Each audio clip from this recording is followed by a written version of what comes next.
Our last guest on the show today is Pisces. As we mentioned, she came in with our last guest, Gemini. She's a little bit older at 5 years old. And, same thing, outside dogs their whole life. Just a little bit nervous, definitely needs some confidence building. But what we've noticed about Pisces is, of the two of them, Pisces is the more affectionate. She is a little bit less confident than Gemini, but she is the one that wants to be in your space bubble. She wants to sit on your lap and be right there, leaning in, getting all of that attention. She really enjoys that part of being with a human.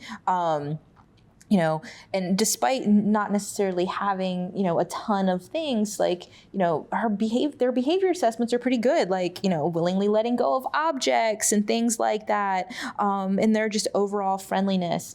They, again, did live together, but I don't think that they were necessarily interacting in their scenario. They were both outside, but I don't think it was one of those like, hey, we hang out together, so, we are great with other dogs, or we could be adopted together because we lived together in that kind of capacity, but doesn't seem to have issues walking by the other dogs, and the kennel just doesn't really seem to care, which is also a good thing. And unlike some of the other dogs, she does have a little bit of medical. She has a heart murmur, which isn't uncommon. We see heart murmurs a fair amount, kind of those low-level heart murmurs in some of our dogs, in our cats as well. You're just looking for like exercise intolerance, coughing, things like that, to be on the lookout for. Doesn't always mean that they're going to develop heart disease, but something a vet should be on the lookout for, and you should be paying attention to those things and discuss it further with your veterinarian. So although she's a senior dog, she has something in common with puppies. What's that? And that just goes back to the socialization. She's an unsocialized dog. And when you're getting those dogs that have not really been in a home environment, and it's not just, Pisces and Gemini. Rex, I think, would also qualify for that. It's just the socialization, treating them like you would an 8-week-old puppy that's new to the world. This is a car ride.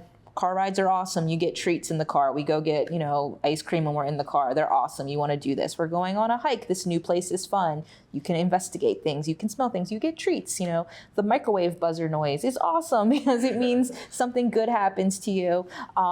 So kind of being mindful of those things and making sure all of their experiences, especially new experiences, are good and positive ones.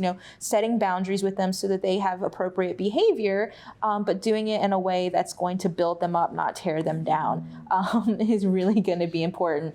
And apparently Sean found her spot.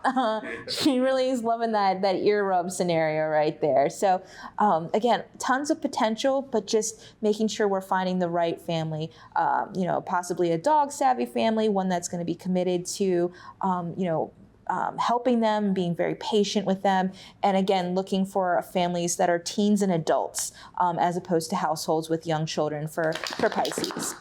But if you think that you are going to be the right family to set her on that path for becoming a confident and outgoing girl, then you need to go to visitfcac.as.me to book that appointment to start that whole process.